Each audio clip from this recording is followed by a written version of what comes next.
இன்னைக்கு ஈவினிங் கண்ணால் காண்பதும் போய் காதால் கேட்பதும் போய் தீர விசாரிப்பதே மெய் இப்படிதான் வந்துட்டு ப்ரொமோஷனை வெளியிட்டு இருக்காங்க நம்மளுடைய விஜய் டிவி.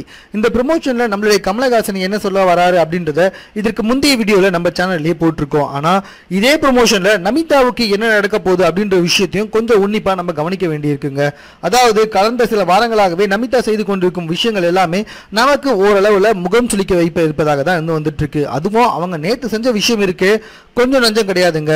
தமிழக மக்கள் அனைவராலும் ஒருமிதமாக வந்துட்டு கவரப்பட்டு வந்துட்டு இருக்கோங்க நம்மளுடைய ஓவியா. அந்த ஓவியாவை அதிகபட்சமா வந்துட்டு எதிர்த்து கொண்டு வந்துட்டு இருப்பது நம்மளுடைய நமிதா தான். அதுவும் தமிழகத்துல பல பேர் பார்த்துட்டு இருக்க இந்த பிக் பாஸ் நிகழ்ச்சியிலேயே வந்துட்டு படுக்கறையில் அவங்க உட்காந்து நம்மளுடைய நமிதா என்ன பேசியிருக்காங்க அப்படின்னு சொல்லி பார்த்தீங்கன்னா, நான் வந்துட்டு பேசிட்டுலாம் இருக்க மாட்டேன், என்னோட கை தான் பேசும், நான்லாம் அவளை வெளியே வந்ததுக்கு அப்புறமா நேரில் பார்த்தேன்னா மூஞ்செல்லாம் கிழிச்சிடுவேன் அப்படின்னு கையெல்லாம் மடக்கிக்கிட்டு ஒரு சொர்ணாக்கா ரேஞ்சுக்கு பேசியிருக்காங்க.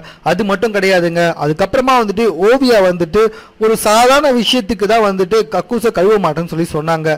அது எதுக்காக அப்படின்னு சொல்லி பாத்தீங்கன்னா, ஒரு நாள் வந்துட்டு கிளீன் பண்ணா போதும், தினமும் கிளீன் பண்ண வேண்டிய அவசியம் கிடையாது, ஆஃப்டர் 2 days கண்டிப்பா நான் கிளீன் பண்றேன் அப்படின்னு சொன்னாங்க. அதை வந்துட்டு 1க்கு 2 நம்மளுடைய காயத்ரி கிட்ட ரைஸா வந்து சொல்ல உடனே அவ்வளவுதாங்க, நமிதா ஓவியாவை பத்தின விஷயம்னா போதும் ஓவியாவை போட்டு கொடுக்கறதுக்கு எப்ப பார்த்தாலும் ரெடியா இருந்து வந்துட்டு இருக்காங்க. சக போட்டியாளர்களிடம் சென்று ஓவியாவுக்கு வேலை செஞ்சாதான் சாப்பாடு, இல்லைன்னா சாப்பாடு போடாதீங்க அப்படின்னு சொல்லியிருக்காங்க. சரி, இதை கூட பரவாயில்லைங்க, இதை வந்துட்டு மற்ற போட்டியாளர்கள் எதிர்ப்பு தெரிவிச்சுட்டாங்க. அதையும் தாண்டி அவங்க சொன்ன ஒரு விஷயம் தான் தற்போது மிகப்பெரிய சர்ச்சையாக ஏற்பட்டு வந்துட்டு இருக்கு. இவங்க வந்துட்டு ஓவியா கிட்ட பேசுறதில்ல, அதனால மற்ற போட்டியாளர்கள் யாரையுமே பேசவே கூடாது அப்படின்னு ஆர்டர் போடுற மாதிரி பேசியிருக்காங்க. இதுதான் வந்துட்டு தற்போது மிகப்பெரிய சர்ச்சையாக வந்துட்டு இருக்கு. ஆல்ரெடி ஆரோ வந்துட்டு இதுக்கு சவுக்கடி கொடுக்கும் வகையில பேசியிருக்காரு. அவ பேசலன்னா பரவாயில்ல, நான் பேசக்கூடாதுன்னு சொல்ற ரைட்ஸ்லாம் தப்பு, அதுக்கு முன்னாடி அவங்களுக்கு சாப்பாடு கொடுக்க கூடாதுன்னு சொல்றது ரொம்ப பெரிய தப்பு, இதெல்லாம் மிகப்பெரிய இஷ்யூ ஆயிடும் அப்படின்னு ஆரோ வந்துட்டு பேசியிருக்காரு.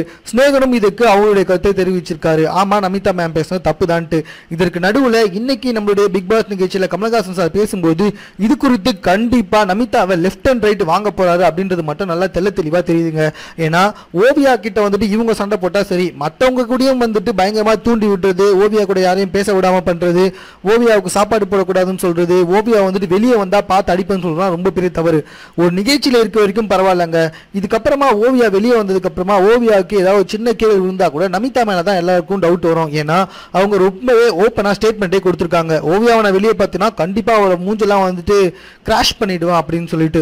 இதுக்கே நம்மளுடைய கமலஹாசன் சார் இன்னைக்கு கேள்வி கேட்டே ஆகணும். அப்படி கேட்கலன்னா சமூக வலைத்தளத்துல கமலஹாசன் சார் எதுக்காக கேள்வி கேட்கல அப்படின்னு பல பேர் அவங்களுடைய கருத்துக்களை ரொம்பவே கோபமாவே வெளிப்படுத்த ஆரம்பிச்சிருவாங்கன்னா பாத்துக்கோங்க. அதனால பிக் பாஸ் கண்டிப்பா இன்னைக்கு இந்த நிகழ்ச்சியில நமிதாவை சவுக்கடி கொடுக்கும் அப்படின்றதுல எந்த ஒரு டவுட்டுமே கிடையாது. மேலும் இது போன்ற செய்திகளை உடனுக்குடன் தெரிந்து கொள்வதற்கு எங்களோட சேனலை சப்ஸ்கிரைப் பண்ணுங்க.